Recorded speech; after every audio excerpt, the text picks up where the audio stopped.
everyone, and welcome to another episode of Haunt Talk. In today's episode, we're going to be talking about Halloween Horror Nights 31. Now, I know that these aren't always the most popular videos because some people only want to see the stuff that's in Ohio, but I do implore you to, if you are able to make the trip. Yes. We've been going every year that they've had it since 2018, so that, of course, excludes 2020 because they did not have it that year. So this is our fourth year, right? 2018, 2019, 20... Yeah, so this is our fourth year going. So before we've done, like, separate videos for the houses and the scare zones, if you're unaware, there are 10 haunted houses and 5 scare zones. We're just going to be kind of talking about all of them in one video. So we're going to be ranking our favorite houses and scare zones in this video. From our least favorite to our most favorite, of course. It's less specific for the scare zones, but we thought about doing 2 separate lists for each of us, but we pretty much kind of agreed for the most part on the house list because, like, honestly, there's a clear loser in our opinion, and then, like, 2 clear winners, but everything else was pretty solid this year, so yeah, most of everything was pretty good this year. Before we begin doing our little list, make sure, if you haven't yet, that you subscribe to the channel. Also, we have our Patreon, you can check that out, and we also have a thing called Super Thanks, which you can do. That helps us out a lot. It's basically like giving us a tip, and we want to give a big thank you for the Super Thanks for I'm a Viking and ZG for recently giving us a couple Super Thanks on our last video that we did, which was 100 attractions, likes, and dislikes. So we greatly appreciate it. It's a good way to help us. And like I said, we also have the Patreon if you want to do a monthly thing, but if you just want to kind of do a one-time like thing, that's how you do that, and it is greatly appreciated. We also have a merch store, so if you want to check that out, we have shirts with our Skull Bulb logo on it, so if you want to check that out, all the links for all of the stuff I've talked about is going to be in the bottom, including our social media and all that. Like, if you want to message us and stuff like that, too, Facebook is usually what I recommend. We also have our email and website on there. But that being said, we'll go ahead and kick off, I guess, our list for our Halloween Horror Nights house list. All right, so again, there were 10 houses this year. So we're going to start at number 10 and go down to number 1. Our number 10 house is Hellblock Horror. Mm-hmm. So I think we went into expecting this one to be honest, expecting this one to be our least favorite. It was very, like, almost kind of, like, too generic. Like your basic haunted jail kind of thing. The only spin they did was that this jail housed monsters. Yeah. Of, like, every kind. Like aliens, underground monsters, everything. And there was basically a big, they're all trying to escape. And we have to get to the center of the jail in order to ignite a bomb and just destroy the jail so that these monsters don't get out and wreak havoc. Originally, this house was actually supposed to be Evil Dead, which was probably going to be considerably better.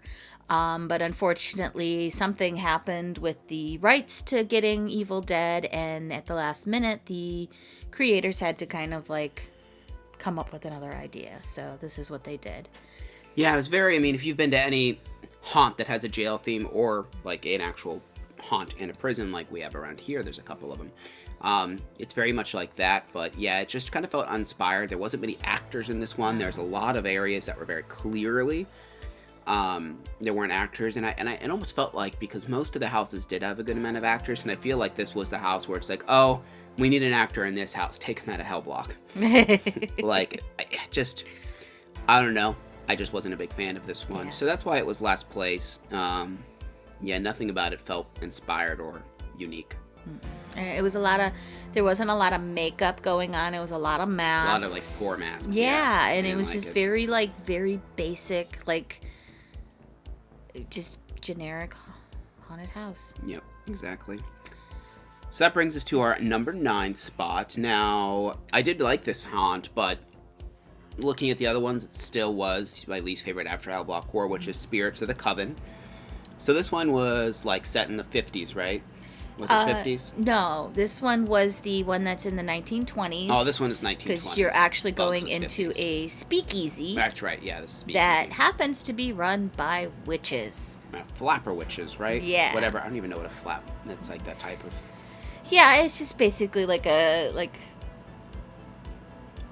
lifestyle, I guess you could say, from the 20s. So I've seen people complaining online that, like, where are the witches at? Well, that's the thing, is they're not traditional witches.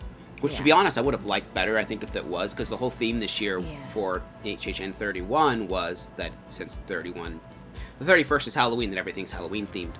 Mm-hmm. I would have liked it a little bit if this one is kind of more traditional witches. I think that would have been fun. Yeah. But instead, like, it was this. Now, I mean, it did have some cool sets. There were, and I heard other people complaining about this, there were a little bit more black hallways than other haunts. But it did feel like you're in a speakeasy.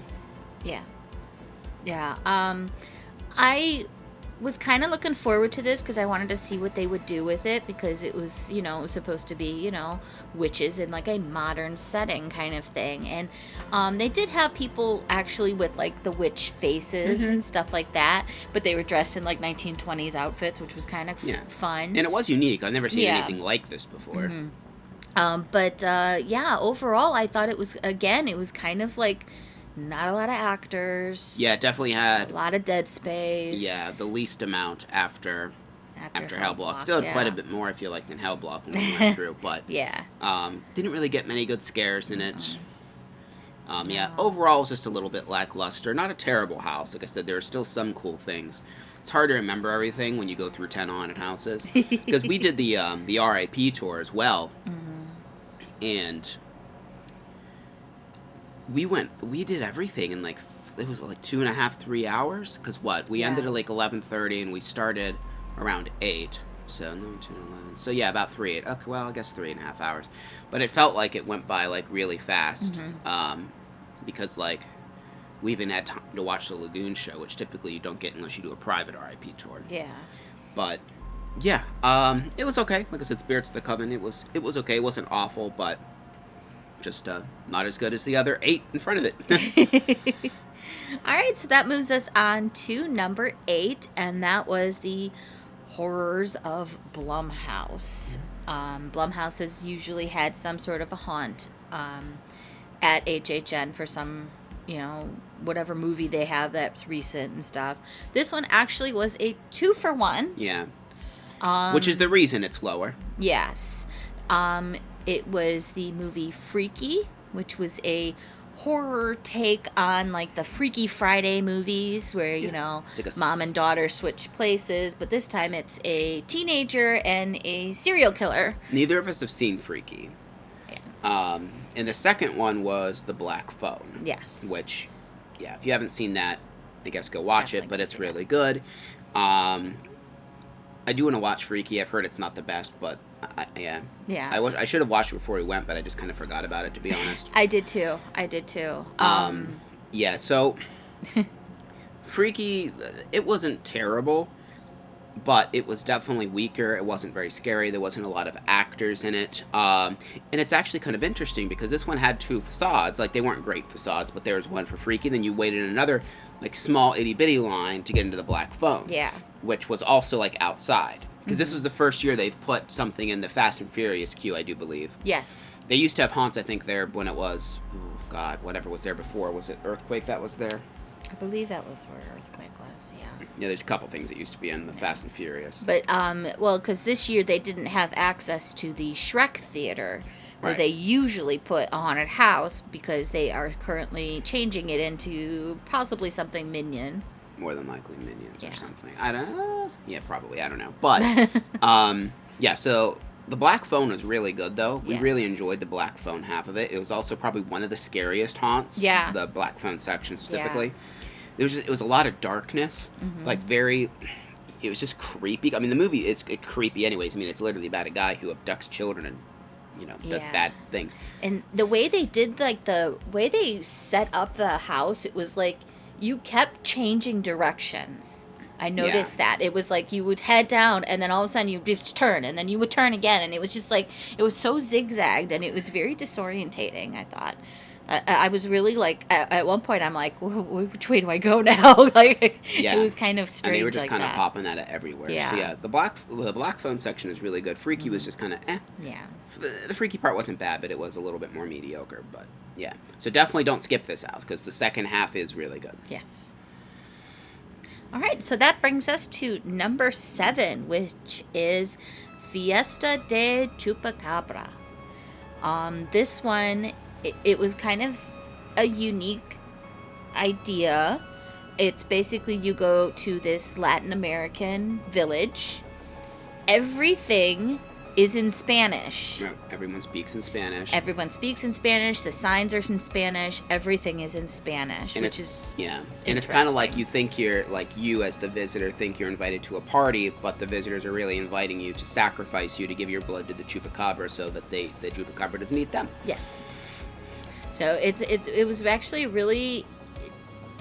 I thought it was kind of an interesting idea. A really cool concept and stuff like that.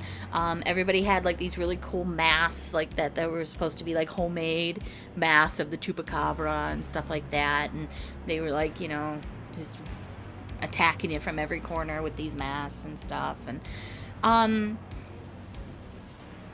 it was I liked the idea of it being like solely themed into the Latin American Spanish thing and stuff like that. I thought that was I really did cool like concept. the theming of it. The Chupacabra was a little bit silly looking because there's a lot of puppets. They're not real scary, and I've seen people talk about this as well, where people are like, I just wanted to take him home with me. He was kind of cute. Yeah, this house wasn't one of the scariest, but I did like the theming. It did have quite a few cool set pieces and stuff walking through the streets of, you know, what was it? It was Mexico? Was that where? I think they weren't like specific. Our tour guide said like Latin America. Yeah, but it felt very, you know, much like that. And you know, there's all the Day of the Dead stuff like the bar and that. So it's kind of like, I think that's kind of like the vibe that they were going for with this house. Really cool, but just wasn't one of the scariest ones, which is why it's a little bit lower on the list. But I did really like the theming, and I did, even though the Chupacabra wasn't super scary, I liked that there was a bunch of like puppets and like animatronic derpy Chupacabra things.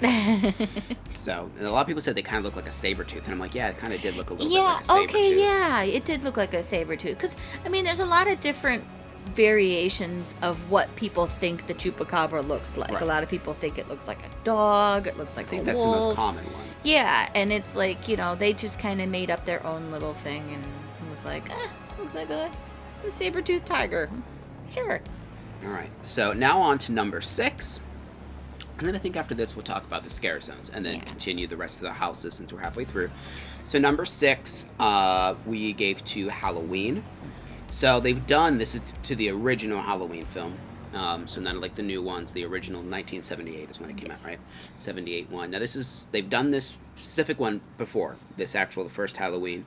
But this is the first time they put it in a soundstage. Yes, and they said they changed up some stuff. They like did a little bit of different like scenes and stuff like that. Like, I'm not spoiling anything if you've seen the movie Halloween, but they actually did include the scene where Michael kills his sister when he was a little kid, which was kind of disturbing because HHN does use kids for actors. And it was kind of like strange to see, you know, I mean, he was a kid.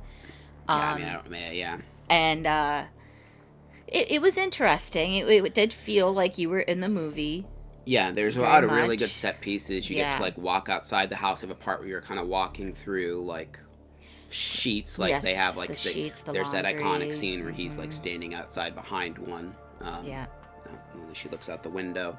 And shout out to whoever found the actor to play Dr. Loomis. My goodness, he looks exactly like the original actor. It was amazing. I was really shocked when he came around the corner. I was like, yeah, okay. It felt very authentic to the film. Yeah. There was like a section that I was kind of like a little mirror maze almost though in the house, which I did find a little bit strange. But I forget exactly where it was, but there was like a section where you're... Yeah. Again, when you do 10 haunted houses in under, 4 hours, it's like things blur together a little bit. But, overall it was a good house. It's pretty much exactly what you'd expect. I've seen some people saying it's the scariest house they've been through this year, so I don't feel like we got that many scares. That's why it is good. If we only did one night of Horror Nights and did the RIP. We want to next year do another night, because sometimes you just get bad runs through houses when they run them like this, because it's a conga line type of situation. So sometimes people in front of you get the scares and the people in the back, and you might only get one scare for a haunt, but then you might go through it again and you get all the scares. So, that's why these haunts are good to go through multiple times. But if you don't have Express Pass or RIP, though, like one haunts, like the bigger ones are 45 minutes or 2 hours. Right. So I highly recommend doing one of those two things, Express or RIP, if you go. But now we'll kind of talk about scare zones. We're not going to talk about these a ton. Yeah. But, number 5, we put Conjure the Dark. It was our least favorite. It was kind of themed to witches. Yeah, it was more like, I actually was listening to the, they had like a voiceover kind of thing going on, because there was like a stage with some witches doing some stuff, and she actually was talking about it, and they seemed to be like almost like medieval or Viking like witches, and they basically came up with the idea of Halloween because they want to get these this blood sacrifice, and they figure if we do a celebration we can grab a lot of people, get a lot of blood, and bring back all these monsters and stuff like that. And she even says like, we're going to do it every year so we get more powerful and stuff like that. It was neat. It's always in... They always seem to put, like, the most, like, loudest one in this one little tiny area that's over there by, Fast and Furious.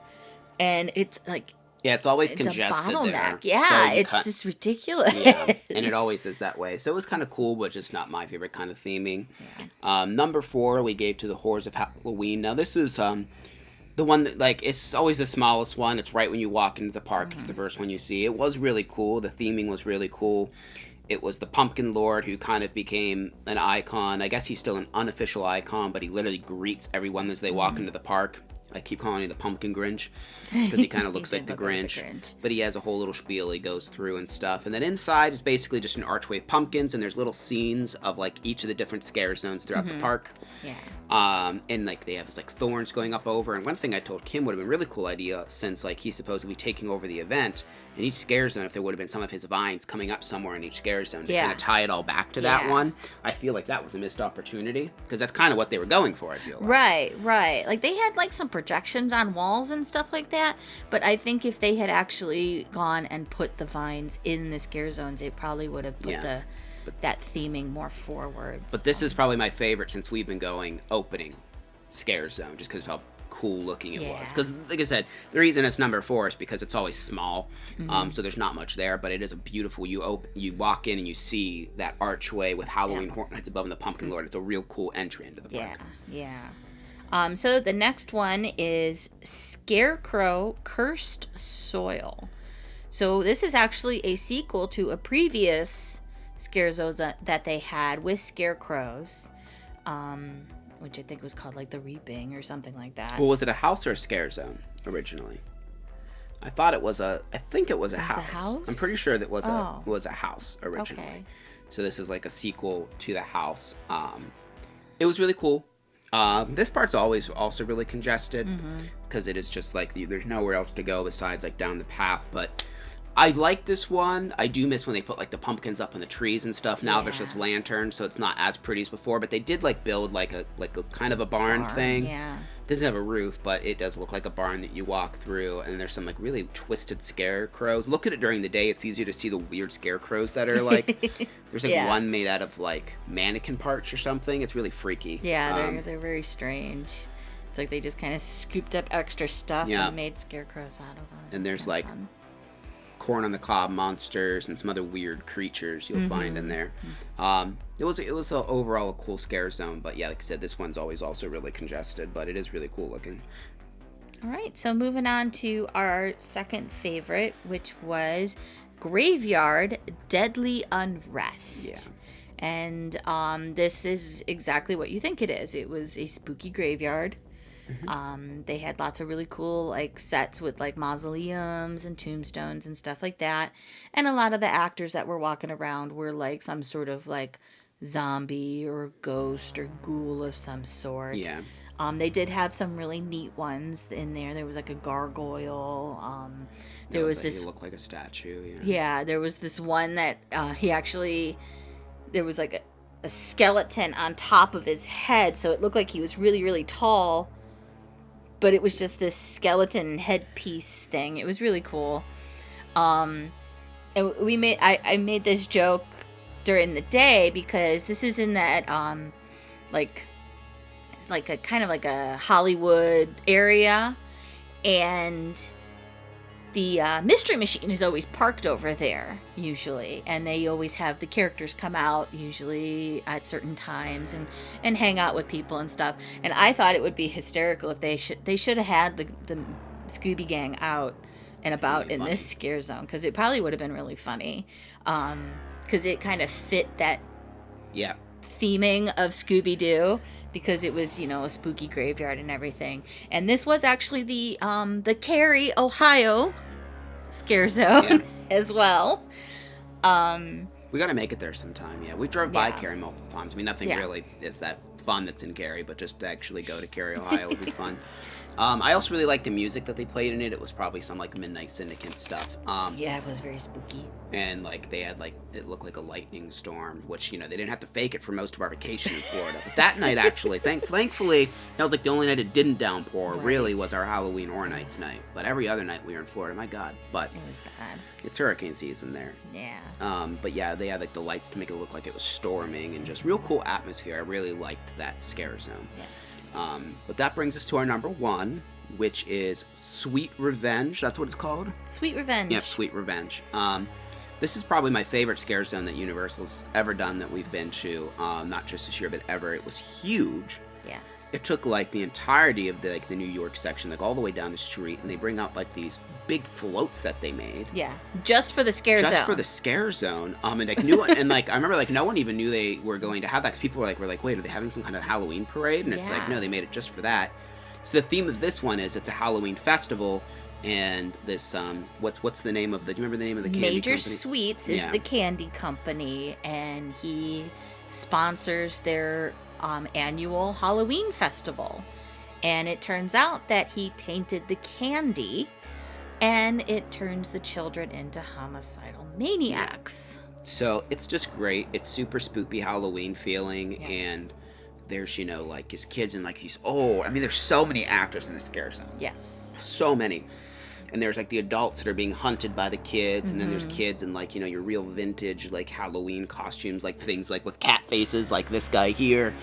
There's like a guy dressed up like a robot. Major Sweets himself was there, and he's gross. Yeah, he had like the bulbous nose. And, yeah, he was pretty grody. And he has this laugh where it kind of reminds me of Mr. Penguin.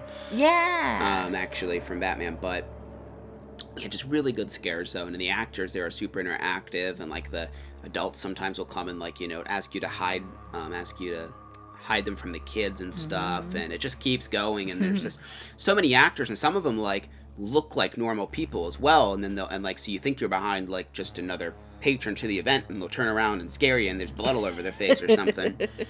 Overall just a really cool huge zone, and it's also kind of matches the tribute store that's in that area as well.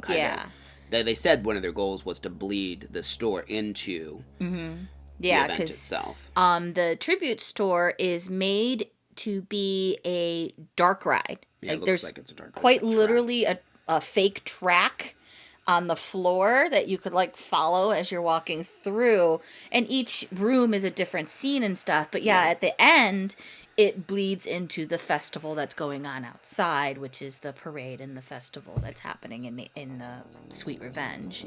But it was really cool how they blended everything together that. Yeah, really cool scare zone. All right, but that does it for our scare zones. Now we're going to get back to talking about the top 5 houses. Yep. And then probably at the end of the video, we will talk about some of the treats and stuff we ate at the event as well. So coming in at number 5 was the most infamous one this year that everyone was freaking out about when they announced it, which is called Bugs Eaten Alive. It was, I actually enjoyed this one, despite the fact that it was bugs and it was very itchy. It was going gross. Through it. Yeah, I mean, it was gross. Oh.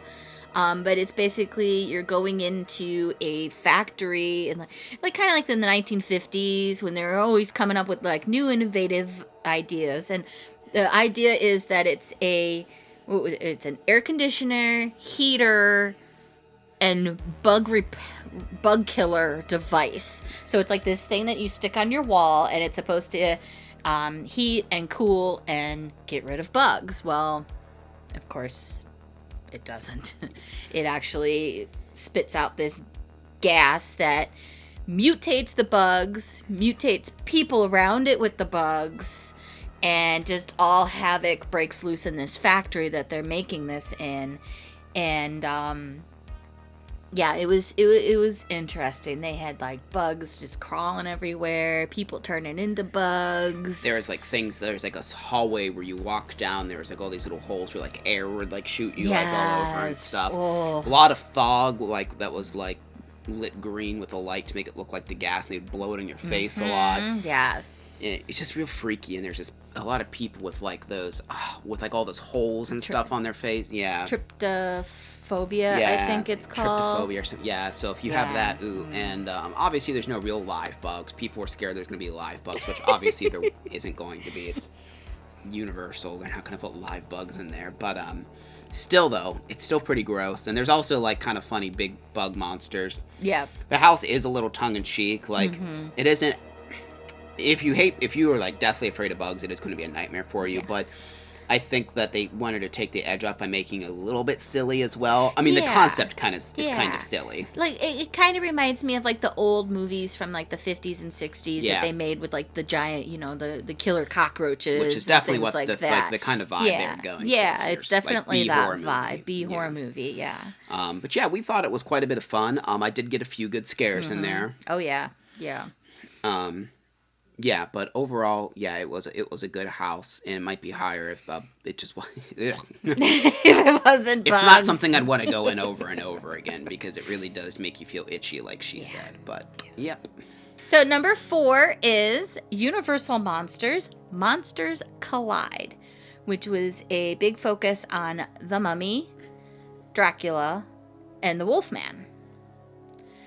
But it was mostly themed Egyptian, so it was a big focus on all of it was the Mummy. Yeah. Because you're in like because I think what they're trying to get is amulets. So the Wolfman and Dracula are in his tomb. Yeah, they're trying to get to this amulet that will basically restore your life. So, of course, Dracula wants it because he doesn't want to be a vampire anymore. The werewolf wants it because he doesn't want to be a werewolf anymore. And the mummy wants it because he doesn't want to be a mummy anymore. So they basically are fighting to get this amulet. And, well, I think the amulet's what keeps the mummy probably alive. Because the mummy has the amulet. Yeah. But, it's just really like, it's really just being an Egyptian tomb. I kind of would have preferred if they wouldn't have even themed it with Dracula and the Wolfman, because those felt like such an afterthought. It did. Now, every night, I guess there's a different winner. At the very end, there'll be like one monster holding another monster's head or whatever. Ours just wasn't working. Dracula was the winner, but he was just kind of standing in a dark corner. Yeah. I don't know why he didn't have the prop, but our tour guide told us. He's like, well, usually they're holding their head, but we're like, oh, okay. Yeah, we don't know what happened to the head. He didn't say anything because, he was just kind of standing there and he wasn't doing, because the sound even came on and he didn't come forward and, like, present himself as the winner or anything, even though he had the amulet and everything like that. But, yeah, it was kind of weird. But it was cool. I like the theming a lot. I mean, I'm a little tired of Universal Monsters theming because they've done it, like, every year now for the last 3 years. But this really didn't feel like Universal Monster. It felt like, because most of the scares were from different like mummies. Yes. The Wolfman and Dracula, I think, were there. I don't remember ever seeing Dracula pop out trying to scare me. I do remember the Wolfman once or twice. But I saw Dracula once, and he did pop out at me. I saw the Wolfman twice. But yeah, it was mostly the Mummy. But the theme is just really elaborate, just a lot of like artifacts, and just really did feel like it kind of felt like the queue of the Mummy ride. It did. Which we didn't think we were going to get to ride, but we did get to ride our very last day before we flew home there, so that was exciting. But yeah, it did remind me of the Mummy's queue a lot. So if you like that kind of thing, that's basically what that haunted house is. Yes. All right, moving on to our number 3 house, which is Descendants of Destruction. Mm-hmm. So this one is a post-apocalyptic wasteland kind of thing, where people are living. The Earth surface is toxic, so everybody is living underground. And like subway. In the subways. And so we keep going further and further into the subways, and the further we get, the more chaotic it gets. So like you have like your like normal people, and then you have like your like cannibals, and then you have your like mutated people. Yeah. It's very, very, Kim hasn't obviously, but if you've played the video game, the Metro series, it's literally that in house form. Because literally that video game is people that live in subway tunnels, and when they go up, they have to wear gas masks and stuff because there's all mutated creatures up there. Yeah. So it's literally that, but in house form. I can't imagine that they didn't think that when they were making this. Oh. But it had to be some kind of inspiration, I would imagine. But I really liked it. This is the first one we went to on our tour. Mm-hmm. We got quite a few good scares. Yes. It just did feel dark and just grungy and just, real atmospheric. A lot of like creepy noises and stuff, and like, you know, they have like big like subway cars down there that they've made. Yeah. Overall, it's just a really cool house. I've seen things kind of like it before, but still, I don't know. I just thought the way it was done was like the set design and everything was good, and it had one of the coolest facades as well. It had a really cool facade outside, like this one in this area usually does. It's one of the tent haunts. This one was, it was in one of the tents. Yeah. It was in the same place that the puppet theater one was. It wasn't the same, because the puppet theater had a cool facade as yes, well. I was just gonna say that, because puppet theater had this really cool facade where you go into a theater. This one had like a really cool like Is it a train station? I'm train not really station? sure what it was. Yeah, I think it was a train station that you were going into, and it was just a really cool. Like they always have a really nice facade at this one. Yeah. But yeah, that one was a good one. And now we're into our top 2. So number 2 we gave to The Weeknd. This was our most anticipated just because we are fans of The Weeknd. Yeah. And it did not disappoint. It was really good, and I'm hoping that this one kind of opens a door for like more houses like this, like musical artists. Like there was the rumor that Billie Eilish was going to have her own house in 2020, but then that fell through, and I guess they didn't have the rights for 2021. I don't know if that's 100% fact or not, but I know that was a pretty big rumor. Yeah. But yeah, this house really was like taking his music and music videos and just kind of making a house out of it. Yeah. Which a lot of people were kind of upset about it, because they're like, what's scary about The Weeknd? And it's like, well, you've obviously never seen his music videos, because a lot of them have little aspects of horror in them. And it's like, he is a huge fan of it, and you can tell, because there was a lot of really like strange things Real strange. blended into this house, and it really fit really well. Because a lot of it was really ripped out of his music video. I mean, there was more than just that, but it really was like taking the imagery from his music video and kind of keeping it that way, but then also warping it into something else. Like when you enter, it's like a mannequin that was supposed to be The Weeknd, and he's like hooked up in this chair, and they have this hat with like tubes, so it's kind of like saying like it's like extracting his mind into this like nightmare, because it's also themed because it's the full name of it's The Weeknd After Hours Nightmare. Yes. So it's themed specifically to the album After Hours, because that's where all these music videos are from. They don't really seem to touch on the music videos from his latest album, Dawn FM, which also has some pretty creepy stuff as well. So I wouldn't even be upset if there was a future house somewhere down the road that was to Dawn or something else. But very the best, if I had to describe it in a couple words, it would be like a nightmarish dance party. Yes. Lots of flashing lights. I mean, there's even one point where you're walking down the hallways and there's all these like tubes, and it seems like the tubes are just filled with just light. And so there's like this really cool lit up hallway, the cool mirror maze that's kind of representative of what he did for the Super Bowl halftime show. Yeah. Yeah. And I think Blinding Lights is playing through there because that's what, he was singing to. when that happened there. But yeah, overall, just a really cool and fun house. Good amount of gore as well. Yeah. Actually, one of the scares that really got me was there's a decapitated weekend, and a girl came around the corner with his head and just scared the cream cheese out of me. She just like whipped around the corner and just put this head in front of me, and I was like, oh, okay. And that scared me. That was a good scare in that house. Yeah. But yeah, there was it was a good blend of horror and kind of like a little bit of tongue-in-cheek too. There was a little bit of that too. And our tour guide told us one of the things that was cool, that it was one of the concepts. It never happened, but they were going to have a live DJ playing outside of the house and then have an actual bar so you could get drinks while in line for it. They didn't end up doing it.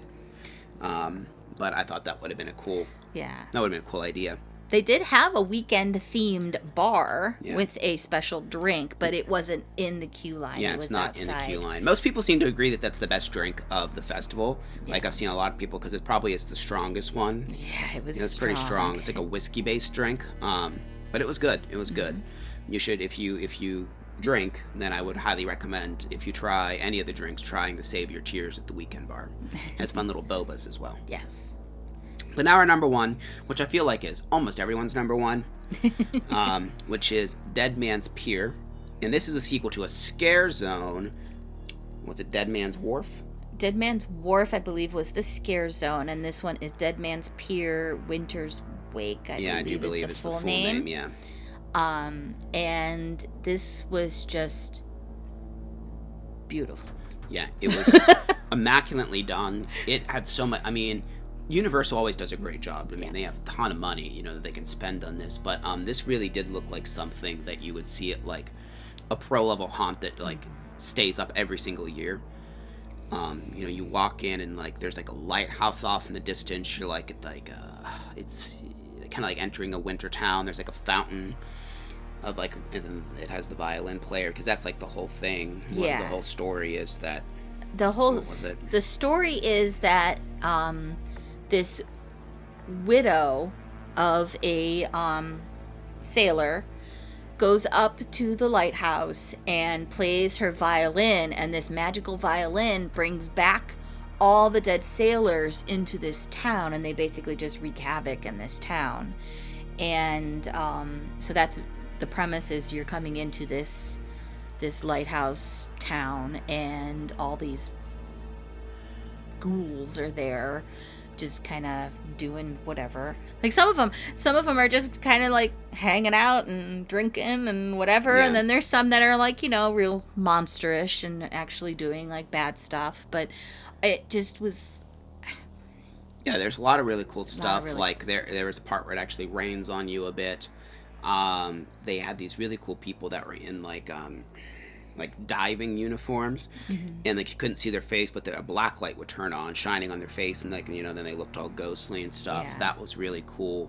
They had this really cool guy, like at the very end of the haunted house, that was on this like zip line wire, and he could like bounce from place to place and scare you at like multiple places and kind of fly a little bit. That was really cool. They had like a whole ship in there. It was just scene after scene of just so much detail. Not the scariest house, but it actually did have some pretty good scares as well, though. I was gonna say I got a couple times. Oh yeah, well, the area that had the guy on the zip line, I was so distracted by him, I got hit twice on the other side by somebody, because I was like, "What's going on here? What is that?" And then it's blah blah, and I'm just like, "Oh my gosh." But yeah, I beautiful and scary was probably the best way to describe it. It was just... It was really good house, yeah. Yeah. One of my favorites that they've done. I don't know if it's my absolute number one, but it's definitely up there in all the ones we've been... Yeah. I still really like the Poltergeist house from the first year, because it was so freaking scary. Yeah. That's probably still the scariest house. That one, and I forget the name of it. There's one we did, I think it was the first year as well, that was almost in pitch blackness. That one is super scary as well. I don't remember the name of it, but it was one of the first ones we did. But Yeah, so I highly recommend, if you're able to check the event out this year. And again, I recommend getting at the very least Express. If you can afford it, though, I always say that RIP is the way to go. Yeah. They made a couple changes to RIP this year, which I think were the better, because it kind of was funny, because Kim loves doing surveys, and they asked a lot of questions last year, and one of our complaints was like they never gave us the option, because like years past, like 2019, we would go to a break and they would give us the option like purchase pizza, fries, and that, and then last year they didn't give us any option besides to buy drinks, that like, because you get like at least two breaks. Yeah. They didn't give us the option to like buy anything, and when you first start the tour, they tell you to get to what is it, La Bamba's? La Bamba's is 30, where you meet. 30 minutes early, and they do have like a little buffet. It's not a ton, but they have like free water, coffee, and food there for you. But they never give you enough time to eat it. They tell you 30 minutes, but then like your tour guide like gives you 15, and he's like, let's go. Yeah. Well, now it's like you show up, and then when you're ready, you go outside and you go to the Monster Makeup Makeup, get in a line, they just put you with someone. So you have as much time as you want. And they actually had pizza fries there for you to eat. Yeah. And then you get, in most groups, get another break there again where they can go back and get more food of what's available. When we went back the second time, it was later, so they just had desserts available. Yeah. But I thought that was nice because that food is free. Yeah. I mean, it's, you might repay for it with admission, but you don't have to pay again like you did before. So it really seemed like they must have taken people's criticisms there. Which is nice to know that they actually are listening to us when we're doing the surveys, because I do try to put a lot of detail into it and tell them, this happened, yeah. This I liked, this I didn't like. So especially if you're doing an event like that, like I don't take surveys very often, but if you're doing an event like this, it is helpful for Universal in any place, to feedback, because these things are expensive, so you want to get your money's worth, and I do feel like they did a really good job this year with how they had that organized. Yes. Food was really good. I would say, what was your favorite thing that you ate? Oh, gosh. Oh, man. I really liked the wings. I forget what they were called, but they were at... Oh, yeah, the spicy wings. They have a ton of food booths this year, and a lot of it's good. But yeah, they were like these spicy wings. You find it back at the meats section. It's like down that alley. Yeah, there's like this weird little hidden alley. And they actually had it themed after the meats. It's like fried chicken offals or something. Oh, yeah. Spicy chicken offals. And then they also have one, I think it's like fried zombie brains, which is cauliflower. Cauliflower with the same sauce, yeah. That was really good. We also got rat tails. What that was, it was funnel cake fries with like this crab dip on top. That was good. Yeah, we tried a few things, but the chicken things I definitely recommend. Definitely recommend trying those out. And then I like the drinks. My favorite was the Save Your Tears, but I also really like the Electric Death. Yeah. I forget the one that you got. There was another one. 'Cause we tried 3 different types of drinks. Oh my gosh, I can't think of the name of it. I don't remember it either, but those 2 are the best. Yeah. Those are the ones that I think you should get. But there's a lot of food.